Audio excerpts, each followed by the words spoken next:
Hello everyone, this is doctor Jeevesh Yadav. तो संहिता अध्ययन 3 अपन अकॉर्डिंग टू एनसीईआरटी हम सिलेबस यहाँ पे देख रहे थे और जो चिकित्सीय स्थान है उसी को ही कंटिन्यू करते हुए आज जो है हम लोग चिकित्सीय स्थान का जो आपका अध्याय सेकंड है वो हम यहाँ स्टार्ट करने वाले हैं। ठीक है, उसका पार्ट फर्स्ट तो स्टार्ट करते हैं अपन। तो सेकंड चैप्टर का नाम क्या है? वजीकरण। ठीक है, सबसे पहले वजीकरण की निरुक्ति बताया गया है। तो वजीकरण की निरुक्ति क्या बताया गया है? तो वजह थूकम न वजह अवजम अवजह वजी क्रिया इति वजीकरणम। इसका मतलब क्या है? अर्थात जिस व्यक्ति के शरीर में शुक्र क्षीण हो गया हो उसके शरीर में शुक्र उत्पन्न करने की क्रिया को ही वजीकरण कहते हैं। ठीक है, तो अवजम अवजम वजी क्रियते इति वजीकरणम, अर्थात जिसके शरीर में शुक्र क्षीण हो गया है उसके शरीर में फिर से शुक्र कैसे उत्पन्न होगा? ठीक है, उसको यह उत्पन्न करने के जो पूरा प्रोसेस है, प्रक्रिया है, उसको वजीकरण कहते हैं। वजह का अर्थ क्या होता है? वेग। ये चीज ध्यान रखना। अर्थात जिस शुक्र का वेग जिसके शुक्र का वेग उचित हो उसे अपन क्या है? वजह कहते हैं। ठीक है, जिसके शुक्र का जो वेग है वो उचित हो उसे हम लोग क्या कहेंगे? वजह कहेंगे। और जो द्रव्य अवजी से वजी बनाए उसे वजीकरण कहेंगे। तो मतलब अवजी मतलब जिसका शुक्र कम है, ठीक है, या उसका वेग नहीं है, उसको वजीकरक यानी कि वेग युक्त बनाना, ये वजीकरण कहलाता है। फिर वजीकरण की परिभाषा बताया गया है, ये नारीसु समर्था वजी वल्लभते नरा व्रजे चाभ्याधिकम ये वजीकरणम में तत्। अर्थात कहने का मतलब क्या है? तो जिस आहार विहार या औषधि के प्रयोग से मनुष्य में घोड़े के समान मैथुन करने की समर्थता हो जाती है उस औषधि या क्रिया को क्या कहते हैं? वजीकरण कहते हैं। तो जिस आहार विहार या औषध के प्रयोग से मनुष्य में घोड़े के समान मैथुन करने की समर्थता आ जाती है उस औषधि या क्रिया को क्या कहते हैं? वजीकरण कहते हैं। वजीकरण की आवश्यकता,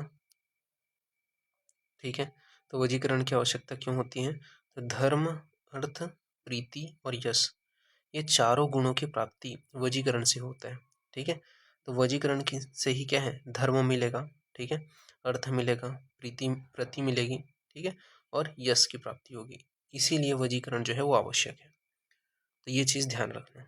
फिर वजीकरण द्रव्य के विषय में बात करते हैं। कौन से ऐसे द्रव्य हैं, ठीक है, औषध हैं जो वजीकरण गुण उत्पन्न करते हैं। जैसे कि कौन से हैं? तो बला हो गया, अति बला हो गया, शतावरी हो गया, इसके अलावा अश्वगंधा हो गया, दुग्धा हो गया, घृत हो गया।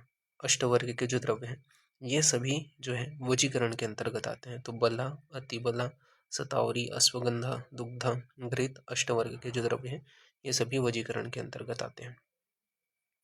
फिर वजीकरण द्रव्यों के गुण के विषय में बात कर लेते हैं। तो वजीकरण द्रव्यों के गुण बताए गए हैं कि रस में मधुर, स्निग्ध, गुरु, वृहण तथा जीवनीय और मन में हर्ष उत्पन्न करने वाले होते हैं।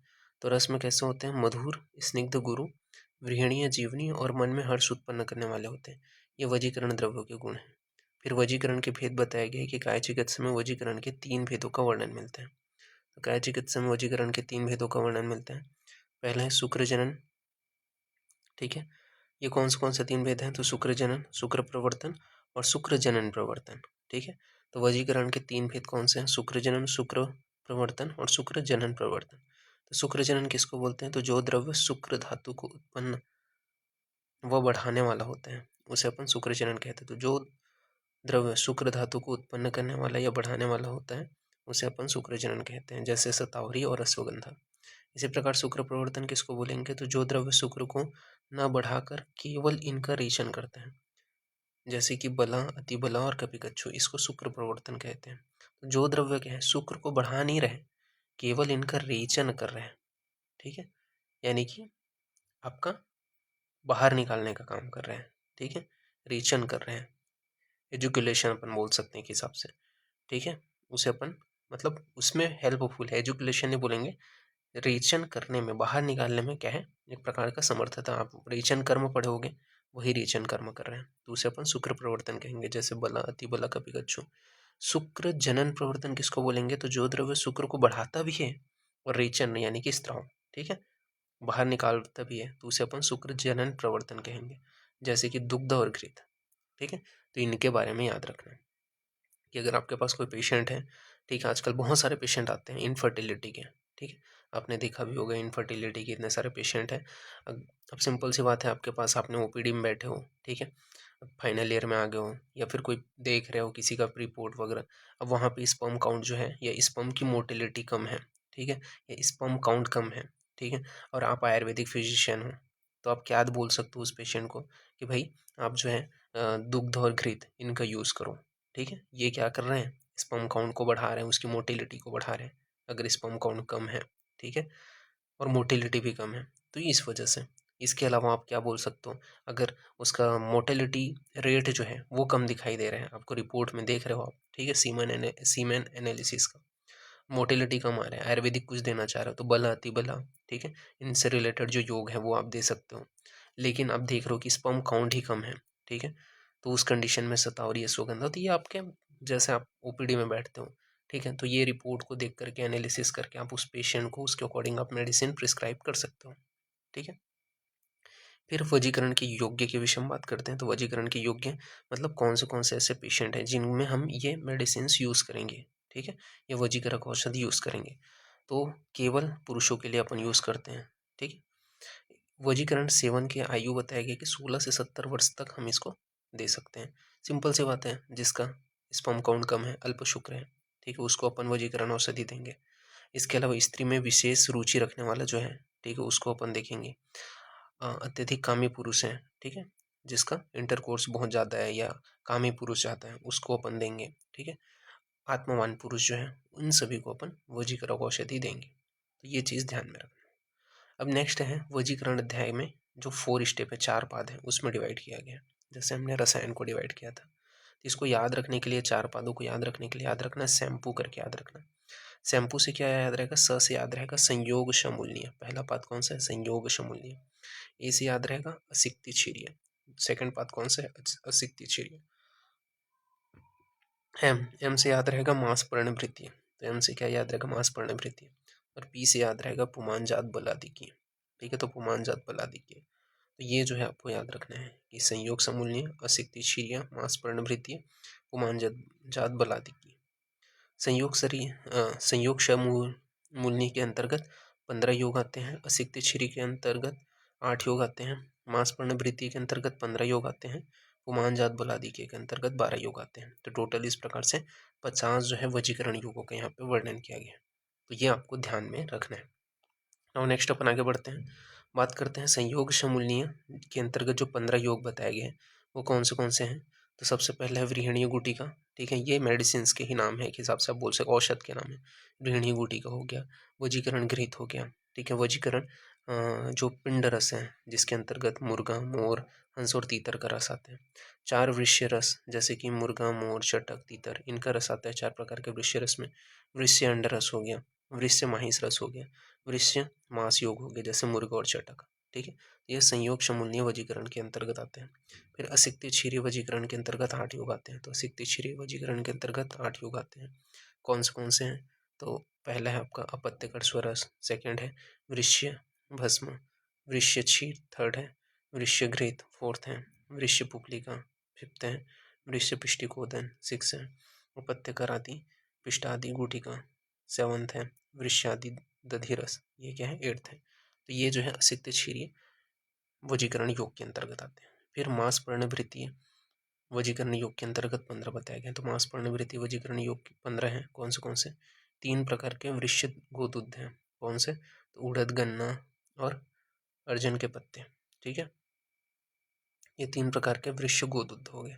वृश्य क्षीर हैं 5, ठीक है, अपत्यकर क्षीर जो है वो 2 हैं, ठीक है, कौन से, दूसरा अपत्य जनन क्षीर। फिर इसके बाद में आपका वृश्य योग जो है वो 5 हैं, वृश्य पिपली, वृश्य पायास, वृश्य पुपलिका, वृश्य मधु और शतावरी घृत, ये जो है टोटल इस प्रकार से 15 बताए गए हैं, तो ये आपको ध्यान में रखना है।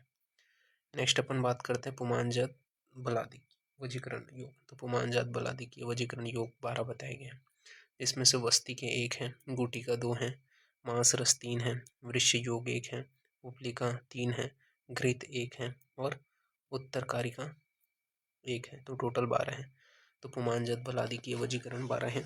वस्ती 1, गुटिका 2, मांसरस 3, वृष्य योग 1, पुपलिका 3, घृत 1 और उत्तरकारिका 1, तो टोटल 12 है। फिर वजीकरण जो अध्याय है उसके प्रथम पाद के जो संयोग शमूल्य है, ठीक है, उसके विषय में बताए गए। इस अध्याय में कुछ प्रमुख मुख्य जो वजीकरण योग हैं वो बताया गया, जैसे कि उनके अपन देख लेंगे कैसे बनाए जाते हैं। जैसे कि गृहिणी गुटिका है, वजीकरण पिंड रस है, 4 प्रकार के आपके वृष्य रस हैं और वृष्य अंडरस है। तो सबसे पहले है व्रीहणीय गुटिका। तो व्रीहणीय गुटिका बनाने के लिए अपने को क्या चाहिए, कौन से इंपॉर्टेंट कंटेंट चाहिए, घटक द्रव्य चाहिए। तो सरपत की जड़ चाहिए, गन्ने की जड़ चाहिए, बड़े गन्ने की जड़ चाहिए, छोटे गन्ने की जड़ चाहिए, जीवक, रेजभक, मेधा, काकोली, चिरकाकोली, रिद्धि, जीवंती, सतावरी, विदारी कंद, बला, रासना। इसके अलावा आपका गोक्षूर, केवांच, पुनर्नवा, ठीक है। ये सभी जो है अपने को कितना चाहिए, 3-3 पल की मात्रा में चाहिए। इसके अलावा नई उड़द जो है वो 1 आणक चाहिए। नई उड़द क्या है, 1 आणक चाहिए। इन सभी द्रव्यों को 3-3 पल लेना है तथा नई उड़द को 1 आणक ही लेना है। तो ये सभी द्रव्यों को 3-3 पल लेना है और नई उड़द को 1 आणक ही लेते हैं। प्रक्षेप द्रव्य में अपन क्या है, मुलैठी हो गया, मुनक्का हो गया, महुआ हो गया, पीपर हो गया और खजूर हो गया, ये सभी प्रक्षेप द्रव्य लेंगे, ठीक है। निर्माण विधि के विषय में बात करें तो निर्माण विधि में बताया गया है कि इन सभी घटक द्रव्यों को एक द्रोण जल में डाल करके क्वाथ बना लेंगे। इन सभी घटक द्रव्यों को एक द्रोण जल में डाल करके क्वाथ बना लेते हैं। फिर क्वाथ को छान करके, क्वाथ को क्या करेंगे, छान करके इसमें प्रक्षेप द्रव्य के स्वरस को मिलाकर घृत और दूध के साथ में पकाएंगे, ठीक है। तो प्रक्षेप द्रव्य के स्वरस को मिलाकर घृत और दूध के साथ में पकाएंगे। कब तक पकाएंगे, ठीक है, जब तक पकते पकते, ठीक है, घृत मात्र शेष न बच जाए, ठीक है। सिर्फ अपने को घृत नहीं बच जाता है तब तक पकाते हैं जब तक घृत शेष नहीं बच जाते हैं। जब घृत से शेष बच जाता है, ठीक है, तब उसमें अपन मरीच, पिपली, दालचीनी, इलायची आदि को मिला करके गोली बना लेंगे, ठीक है। इसी को ही क्या बोलेंगे, आपका वृष्य वजीकरण योग, ठीक है, वृष्य वजीकरण गुटिका। और इसको अपन अग्निबल के अनुसार देंगे। इसके बेनिफिट्स क्या हैं, लाभ क्या हैं, तो इसको देने से उत्तम व्रीहणकर होता है, ठीक है, बल को बढ़ाता है, शरीर के बल को। इसके अलावा मनुष्य इनके सेवन से थोड़े समय में उत्तेजित होकर स्त्री प्रसंग करने लगता है। तो ये यहाँ पे बताया गया, तो ये आपको याद रखना है। फिर है वजीकरण पिंड रस। तो वजीकरण पिंड रस के अंतर्गत क्या है, तो वजीकरण पिंड रस में बताया गया है कि इसको बनाने के लिए क्या क्या चाहिए कंटेंट। तो वजीकरण पिंड रस को बनाने के लिए आपको मिश्री चाहिए, वंशलोचन का चूर्ण चाहिए, उड़द की दाल का आटा चाहिए, गेहूं का आटा चाहिए, गोघृत चाहिए और गोदूध चाहिए। ये सभी क्या है, वजीकरण पिंड रस के कंटेंट है। अब क्या करेंगे, इन सभी द्रव्यों को लेकर के, ये सभी द्रव्यों को लेकर के अच्छे से मिला लेंगे। फिर इसमें घृत के साथ मंदाग्नि पर पाक करेंगे। तो घृत के साथ मंदाग्नि पर पाक करेंगे और मृदु पाक ही करेंगे। फिर इसमें छोटे छोटे इसको टुकड़े करके जो सुगंधित द्रव्य हैं, सुगंधित द्रव्य जो स्मेल लाते हैं, जैसे तेजपत्र, इलायची, दालचीनी आदि से युक्त मुर्गे के मांस रस में डाल देते हैं, जिससे वह मांस रस गाढ़ा हो जाता है। तो जिससे वो क्या है, जो मांस रस है वो गाढ़ा हो जाएगा और इसी को ही पिंड रस कहते हैं। इसी प्रकार मोर, हंस, तीतर ये सभी के मांसों में भी पिंड रस बनाया जाता है, ठीक है। इसके बेनिफिट क्या हैं, तो इसका बेनिफिट बताया गया कि इसके सेवन से निम्नलिखित जो लाभ है वो प्रदान करते हैं, जैसे पुष्टिकारक होते हैं, बलवर्धक होते हैं। मनुष्य इसके सेवन से घोड़े के समान उत्तेजित होकर स्त्री प्रसंग करने लगता है। तो मनुष्य इसके सेवन से घोड़े के समान उत्तेजित होकर के स्त्री प्रसंग करने लगता है। तो ये चीज़ बताया गया, ठीक है, तो ये चीज़ याद रखना। फिर 4 प्रकार के वृष्य रस बताए गए हैं। कौन से 4 प्रकार के वृष्य रस, पहला है चटक यानी कि गौरैया है, उसके मांस रस को तीतर के मांस रस के साथ में सेवन करना। याद रखना, चटक यानी कि गौरैया, इसके मांस रस को किसके साथ में सेवन कर रहे हो, तीतर के मांस रस के साथ में सेवन कर रहे हो। तो ये प्रथम वृष्य रस हो गया। दूसरा है तीतर के मांस रस को मुर्गे के मांस रस के साथ में सेवन करना, ठीक है। तो तीतर के मांस रस को मुर्गे के मांस रस के साथ में सेवन करना, ये क्या है, आपका सेकंड वृष्य रस। फिर मुर्गे के मांस रस को मोर के मांस रस के साथ में सेवन करना, तो मुर्गे के मांस रस को मोर के मांस रस के साथ में सेवन करना, ये थर्ड है आपका वृष्य रस। फिर मोर के मांस रस को हंस के मांस रस में पकाएं, तो मोर के मांस रस को हंस के मांस रस में पकाएं, यह है फोर्थ वृश्य रस।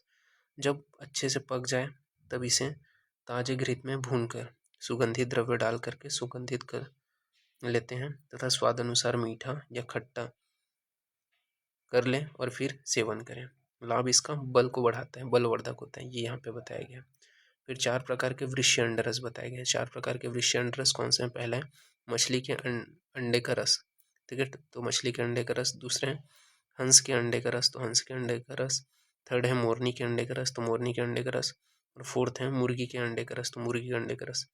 इनके रसों को घृत में भूनकर सेवन करने से वीर्य की वृद्धि होती है।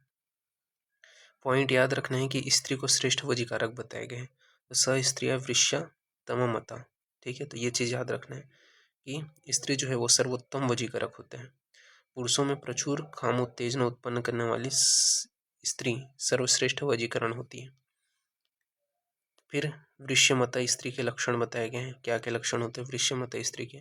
जो स्त्री सुंदर रूप वाली हो, जो स्त्री यौवन से उत्पन्न हुई हो, जो स्त्री शिक्षित हो, जो स्त्री 64 कलाओं से युक्त हो, जो स्त्री मधुर वाणी बोलने वाली हो, ऐसी स्त्री पुरुष को अपने ओर आकर्षित और वश में करने वाली होती है। फिर नेक्स्ट है आपका निसंतान पुरुष निंदनीय बताया गया। तो निसंतान पुरुष को यहाँ पे निंदनीय बताते हुए बोला गया कि संतानहीन पुरुष उस वृक्ष के जैसा होता है जिसका छाया नहीं होता, अर्थात जिस प्रकार कोई वृक्ष छाया, शाखा, फल, सुगंध आदि से रहित होता है और उसकी कोई उपयोगिता नहीं होती, उसी प्रकार संतान रहित पुरुष की कोई सामाजिक उपयोगिता नहीं होती। वह दीवार पर बने चित्र के समान होते हैं जिसका कोई अस्तित्व नहीं होता, तो ये चीज़ याद रखना। फिर वजीकरण अध्याय का द्वितीय पाद असिक्त क्षीर्य, ठीक है, तो असिक्त क्षीर्य के अंतर्गत हम 3 ही योग यहाँ पे 4 योग देखेंगे। अपत्य कर्स्वरस, वृष्य भक्षरस, वृष्य क्षीर और वृष्य पुपलिका। तो सबसे पहला आता है आपका अपत्य कर्स्वरस। तो अपत्य कर्स्वरस के घटक हैं केवाच का बीज, उड़द की दाल, सतावर, सिंघाड़ा, खजूर, मुनक्का, ये सभी क्या है 1-1 प्रस्थ, यानी कि 64 तोले लेना है। तो केवाच के बीज, उड़द की दाल, सतावर, सिंघाड़ा, खजूर, मुनक्का, ये सभी क्या है 1-1 प्रस्थ अपने को लेना है। निर्माण विधि के विषय में बात करें तो सभी प्रकार के द्रव्यों को 1-1 प्रस्थ लेकर के उसमें 1 प्रस्थ दूध और 1 प्रस्थ जल डालकर पकाएंगे। जब जलयांश खत्म हो जाए और केवल दूध ही बच जाए तब उसे कपड़े से छान कर उसमें चीनी, वंशलोचन का चूर्ण और घृत मिला देते हैं और फिर मधु के साथ सेवन करते हैं। इसका बेनिफिट क्या है? तो इसके योग के सेवन करने से बूढ़ा व्यक्ति भी अत्यधिक संतान को उत्पन्न कर सकता है। पथ्य क्या है? तो साठी चावल और अनुपान है मधु, तो ये चीज़ याद रखना है। फिर वृष्य भक्ष्य के विषय में बात करते हैं तो वृष्य भक्ष्य के अंतर्गत गौरस, ठीक है, सुअर और चटक की चर्बी आते हैं, साठी और गेहूं का आटा आता है। तो वृष्य भक्ष्य में गोघृत, ठीक है, गोघृत है, गलती से मैं गोरस बोल देता, गोघृत, सुअर और चटक की चर्बी, साठी और गेहूं का आटा, ये सभी लेना है। और अपने को क्या है अब के अंडे, ठीक है, इन सब के अंडे यानी कि गौरे, हंस, गौरैया हो गया, हंस हो गया, मुर्गा हो गया, मोर हो गया और मगर हो गया, इन सब के अंडे लेने हैं। इन सबको मिला करके खाने योग्य मठरी, पुआ, पूड़ी आदि प्रकार के पदार्थों में बना करके उसका सेवन करना है। तो ये क्या है वृक्ष भक्ष्य हो गया, ठीक है। इनके सेवन से क्या बेनिफिट होते हैं? इनके सेवन करने से वीर्यवान होता है, यानी कि वीर्य से परिपूर्ण हो जाता है, अश्व के समान वेगवान होकर स्त्री प्रसंग करते हैं। नेक्स्ट है आपका वृक्ष क्षीर। तो वृक्ष क्षीर के विषय में बताया गया है। इसके कंटेंट क्या हैं? तो खजूर की बाल, उड़द की दाल, सतावर, छिरका कोली, छोहाड़ा, मुनक्का, मुलहठी, केवाच का बीज, सभी को 1-1 पल लेना है। तो खजूर की सुधार लेना, ये दाल है, ठीक है, खजूर के दाल, उड़द की दाल, सतावर, छीर काकोली, ठीक है, छोहाड़ा, मुनक्का, मुलैठी, केवाच का बीज, ये सभी को 1-1 पल लेना है। इन सभी द्रव्यों को लेकर के समान मात्रा में जल दूध में पाक करते हैं। तो इन सभी द्रव्यों को लेकर के समान मात्रा में जल व दूध में पाक करते हैं। जब जलयांश समाप्त हो जाए और केवल दूध ही बचा रहे तो उसे छान लेते हैं, फिर उसे चीनी और घृत में डाल करके साठी चावल के साथ में खाते हैं, ठीक है, तो ये याद रखना। फिर लास्ट आपका आज का जो सेशन है उसका योग है वृषपुपलिका। क्या होता है वृषपुपलिका? तो यहाँ पे बताया गया है, जो व्यक्ति घोड़े के समान अत्यंत वेग के साथ में मैथुन करना चाहता है तथा हाथी के समान अधिक शुक्र का स्त्राव करना चाहता है, वह व्यक्ति मुर्गे के अंडे और मगर के अंडे को फोड़कर साठी के चावल के आटे में सान कर घी में पकौड़ी की तरह बनाकर उसका सेवन करें। ठीक है, तो ये क्या कहलाएगा? इस प्रकार से बनाना, ये वृषपुपलिका कहलाएगा जिसका सेवन कर रहे हैं। इसके बेनिफिट्स बताए गए हैं कि सुंदर शरीर वाला हो जाता है जो व्यक्ति है वो, वीर्य से परिपूर्ण हो जाता है, बलवान हो जाता है, सुंदर वर्ण वाला हो जाता है, सर्वदा प्रसन्नचित होता है, 8 वर्ष के घोड़े के समान तीव्र मैथुन करने लगता है। तो ये सभी इसके बेनिफिट्स बताए गए हैं। और इस प्रकार से अभी पार्ट 1 जो है, ठीक है, वजीकरण का चिकित्सा स्थान का जी यहाँ जो अध्याय है उसका हम पार्ट 1 यहाँ पे फिनिश करते हैं। नेक्स्ट क्लास में हम लोग पार्ट 2 देखेंगे। तो अभी के लिए इतना ही। Thank you.